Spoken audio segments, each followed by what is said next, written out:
I have zero energy to do anything today.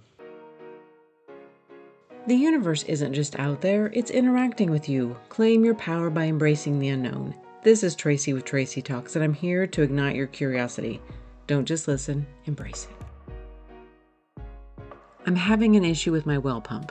This whole well pump issue is draining and depleting me of any energy that I have. We've pretty much worked 4 days straight trying to figure out what the issue is.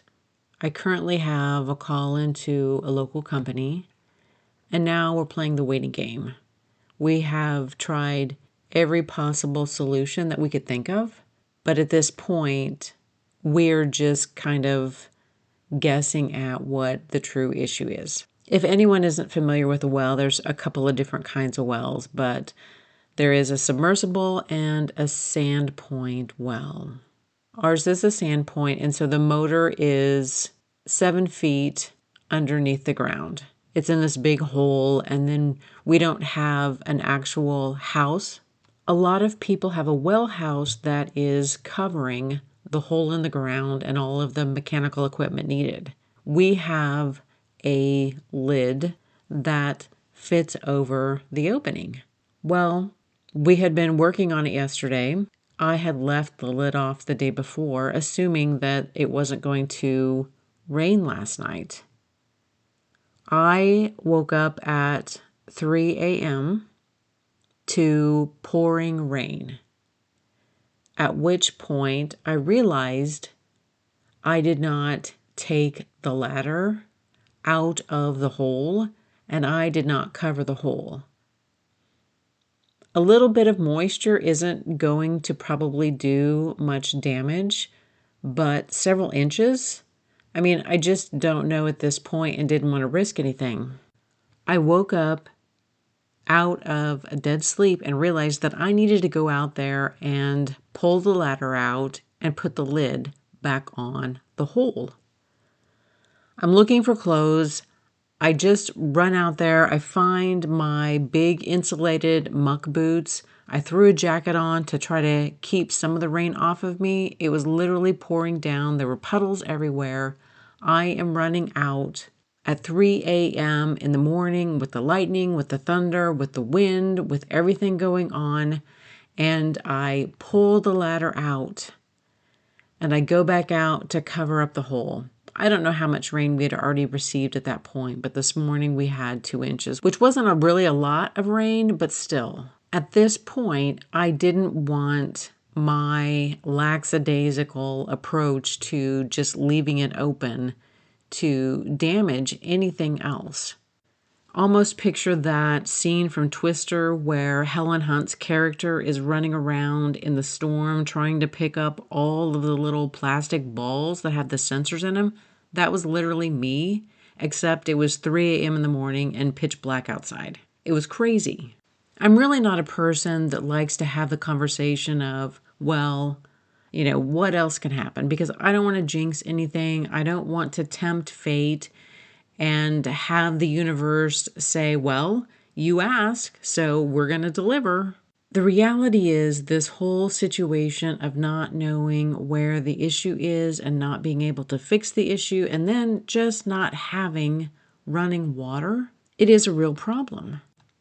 I was talking to a friend and she was really trying to get me to maybe explore the analogy here of how the water isn't flowing in my house and how water represents our emotions, and if the water isn't flowing in my house, then somehow my emotions aren't flowing, and maybe there was a direct correlation there.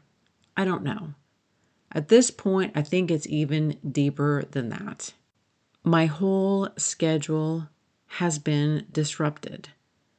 I've spent and worked 4 days trying to figure out what the problem is. Today isn't a day where we've been working on anything because at this point, we don't know what the problem is and we're simply just guessing. So it was just waiting for the call from the service tech, which I didn't get. But I just can't go back to my regular schedule. You don't realize how much of your day revolves around water. and water coming out of the faucet and washing hands and washing and preparing food and washing dishes and washing your body and maintaining a level of personal sanitation. And you just don't realize until you don't have it how much water you use, how much water you need, and how dependent we are upon it. To be honest, I don't really consider myself having any type of diagnosed OCD, but apparently I wash my hands a lot during the day. And now that I have to be aware and conscious of how I'm going to clean myself, I'm realizing I actually do wash my hands a lot. If I go outside and I do something, I typically wash my hands when I come back in. Even if I'm not digging in the dirt, I still wash my hands. If I pet the dog, I wash my hands. If I pet the cat, I wash my hands. I went outside to go for my normal morning walk. There were mosquitoes out. And these aren't the type of mosquitoes that you just want to swat. Typically, I put bug spray on. But I didn't want to put bug spray on today because then I would have needed a shower. I would have needed to wash. I can't just sit on the furniture if I have bug spray on. Then I didn't want to go for a walk because I couldn't put the bug spray on because I couldn't wash. And this situation has turned into disrupting every aspect of my life. Is the lack of water flow something that has to do with my emotions? Maybe, but it feels even deeper than that. Maybe at this point, I am simply just supposed to surrender to someone else's timeline, surrender to the moment, surrender to I don't actually have to do all of these things that I think I have to do during the day. There are so many things on my daily schedule that I feel like I should be doing. I feel like I should keep things picked up and straightened up. I feel like I should be doing all of these things, but I can't. And so what am I supposed to be doing instead? And what am I supposed to be learning here? I can't help but go back that my value is not dependent upon my output. Our value as humans, we have value. And one person isn't more valuable than another person. My worth isn't dependent upon what you think I should or shouldn't be doing. I know I myself am guilty of that, and I see it in how I feel about myself as well. It is a lifelong lesson that I am having to learn that my worth isn't dependent upon what I get done in a day. We are innately worthy of love, of joy, of compassion, of happiness, that we don't have to do things to receive things.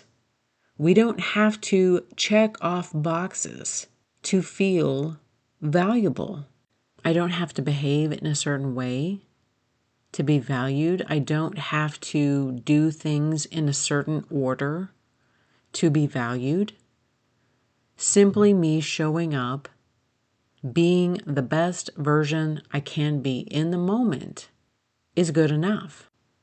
And I am afraid that if this isn't the lesson and I haven't learned it, then this could continue on. I will have to let you know. I am trying to embrace that phrase, let go and let God, and trust that I am at one with the universe. I am right where I'm supposed to be. I am interacting with the people that I am supposed to be interacting with. I am learning the things that I need to learn, and I am trusting that this is the perfect place for me to be, even when it is one of the most inconveniences in life. I don't know how to get a hold of one of those line jumper cards like you can buy at the amusement park. That does feel like it's bypassing my opportunity for learning. I do know that tonight before I get ready for bed, I will make sure that everything is closed up, is locked up, is shut down, is appropriately put away. So I am not running out in the middle of the night to take care of something that I should have done earlier in the day.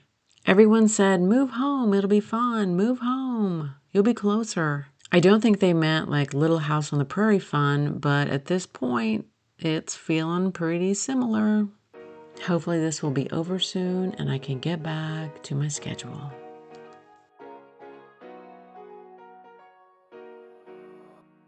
Thank you for listening to this episode of Tracy Talks. Remember to rate, review, and subscribe, and share with others who would enjoy listening to this podcast. Friends can find Tracy Talks available on iTunes, Spotify, Substack, and YouTube. Hit me up on Instagram and Facebook at more Tracy Talks. And until next time, we meet again.